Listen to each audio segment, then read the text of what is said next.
भक्तों राधे राधे, जय श्री राधे, जय जय जय श्री गुरुदेवाय नमो। भक्तों हंसी तो इसलिए आती है कि ये कहाँ से कोई चीज शुरू की जाए, कहाँ बताई जाए, क्या बताई जाए। ये इतना भंडार है तो कुछ ना कुछ उठाता हूँ, फिर लंबा समय नहीं रहता तो लंबा हो जाता है। अब मैं आपको योग के बारे में थोड़ा बता दूं। योग योग तो बहुत कहते रहते हैं, पर योग की वैसे असली परिभाषा या योग है क्या असली में, वो सुना नहीं है। साधारण भाषा में योग को कहते हैं जोड़ना। किसी चीज को जोड़ेंगे तो योग हो जाएगा। और लिखित की भाषा में योग कहते हैं, जैसे 2 और 2 4 होता है तो ये योग कहलाता है, यानी 2 और 2 मिलके 1 हो जाना। इसी प्रकार आत्मा का परमात्मा के साथ मिल जाना, ये योग कहलाता है।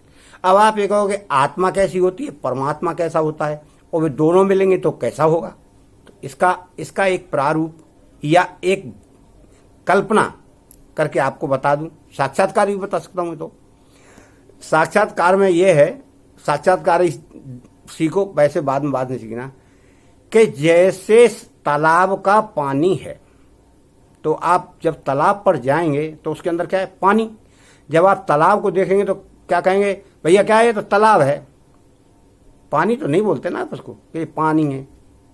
पानी कब होता है वो, जब उसमें से आप एक बाल्टी भर के ले आए तो फिर क्या बोलेंगे, तालाब का पानी है। यही आत्मा परमात्मा की क्रिया है। तो अब आत्मा कहां से निकली, परमात्मा में से। अब वो परमात्मा कैसा है, आत्मा कैसी है, वो आप दोनों नहीं मालूम, न देखा है आपने। तो उसका भी बता दे रहा हूं, उसका रूप बतला दे रहा हूं मैं। आत्मा है एक प्रकाश पुंज जो कभी समाप्त नहीं होता, और कभी समाप्त नहीं होने वाले प्रकाश में से ईश्वर की प्रेरणा से एक बूंद प्रकाश के रूप में इस जीव में डाला जाता है। उसी के बाद हम इसको जीव आत्मा कहते हैं, जीवात्मा कहते हैं। और संसार में वो जीवात्मा अपने कर्मों के अनुसार जीवन यापन करती है। कुछ कर्म जैसे किए होंगे करती, जीव आत्मा दोनों मिलकर मनुष्य बन जाता है, प्राणी बन जाता है। मगर वो आत्मा कभी मरती नहीं है, उसका ट्रांसफर होता है, रूप ट्रांसफर। जैसे वैज्ञानिकों ने खोज किया है कि विद्युत यानी शक्ति का कभी क्षीण नहीं होता या कभी समाप्त नहीं होती है, रूप परिवर्तन होता है। पदार्थ है, पदार्थ का कभी नष्ट नहीं होती है, रूप परिवर्तन होता है। ठोस गैस द्रव में इसी तरह जीवात्मा का भी कभी नाश नहीं होता और ना वो कभी मरती है, केवल रूप परिवर्तित होता रहता है।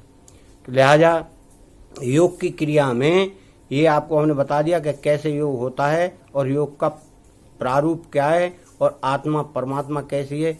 अब उस आत्मा से परमात्मा के मिलन के लिए ही योग की साधनाएं करते रहते हैं। योग नहीं, योग की साधनाएं हैं, क्रियाएं। उनमें हमको कैसे कैसे आगे पीछे चलना है, क्या क्या नियम धारण करना है और किस तरीका से किस समय पर कहाँ कहाँ करना है और कहाँ तक पहुंचकर उनका क्या क्या अनुभव लेना है। और उसके बाद जो भी हमें अनुभव बनना उनको ध्यान में रखना है। ध्यान में रखते हुए हम आगे बढ़ते जाएंगे और सफलता हमको मिलती चली जाएगी। तो भक्तों, ये योग साधन एक ऐसा भंडार है जिसे आज तक कोई ऋषि मुनि भी नहीं बता पाया। क्यों कि हर योगी या सिद्ध के अलग अलग अनुभव होते हैं, अलग अलग क्रियाएं होती हैं और अलग अलग प्रकार के योग होते हैं। योग बहुत सारे प्रकार हैं, योगों का प्रकार भी बहुत है। कोई भक्ति योग में लगा है, कोई हठ योग में लगा है, कोई ज्ञान योग में लगा है, कोई राज योग में लगा है, कोई गृहस्थी योग में लगा है। गृहस्थी योग में तो अधिकांश लगे ही हैं।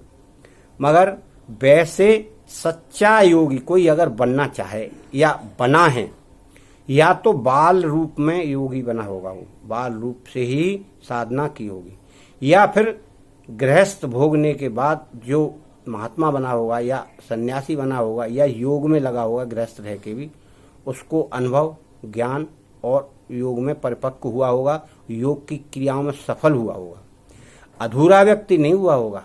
जैसे ना तो उसने गृहस्थी भोगी, ना कोई धार्मिक कार्य किया बचपन से, कभी कुछ किया कभी कुछ किया कभी कुछ किया, 36 प्रकार के कार्यों में लगा रहा हो, तो उसे कोई भी कार्य में सफलता नहीं मिली होगी।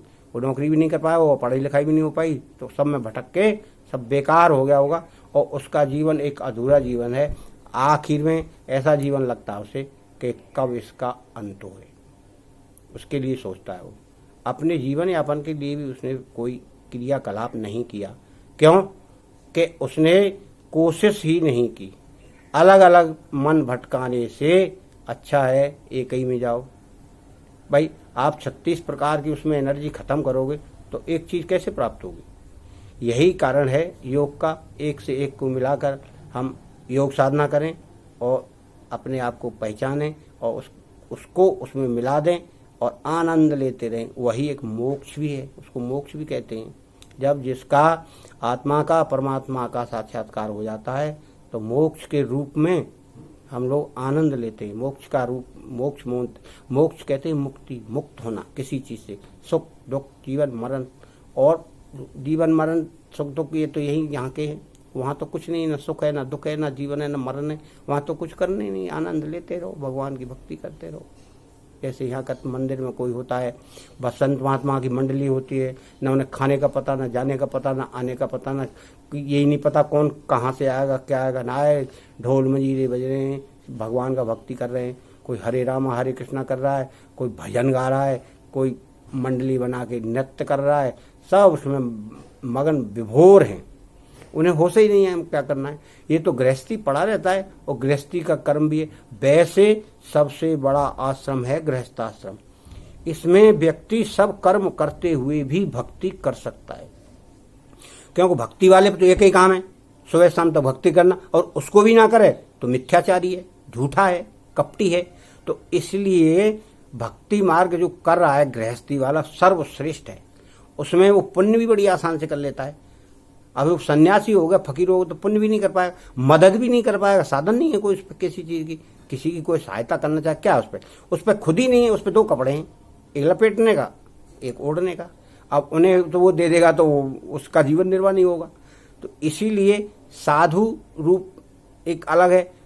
वो साधु जो जिसे कुछ नहीं चाहिए वो ऐसी दूर रहता है, उसके आपको दर्शन नहीं होंगे। उसे कपड़े की जरूरत नहीं, क्या करेगा कपड़े का? चमड़े को चमड़े से ढकेगा क्या?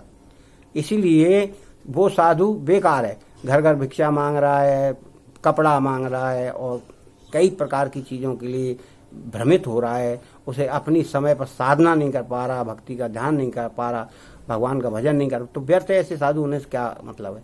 इससे अच्छा तो अपना कहीं किसी की छोटा मोटा कार्य कर लो, फ्री में रहो, फ्री में खाओ, फ्री में सो जाओ, क्या दिक्कत है? 50 तरह की बीमारियों में लगे हुए हो। तो भक्तों, ये है योग की पटकथा या परिभाषा। आप योग के बारे में जानकारी के लिए बताया है मैंने कि आप मतलब योग बात करते हैं तो साधना करें, सिद्धि प्राप्त करें। हाँ, सिद्धियों के बारे में फिर बाद में बताएंगे। सिद्धि भी और वैसे देखी जाए तो बहुत बेकार चीज़ें है जो आपके जीवन को नष्ट करती है, बताएंगे सिद्धि साधना की। तो भगवान की भक्ति आप ऐसे कर सकते हैं कि जहाँ पर कृपा राम की होई ता पर कृपा करे सब कोई। जय श्री राधे, जय श्री राधे, जय श्री कृष्णा, जय श्री गुरुदेव। नमो नमो गुरुदेवाय नमो।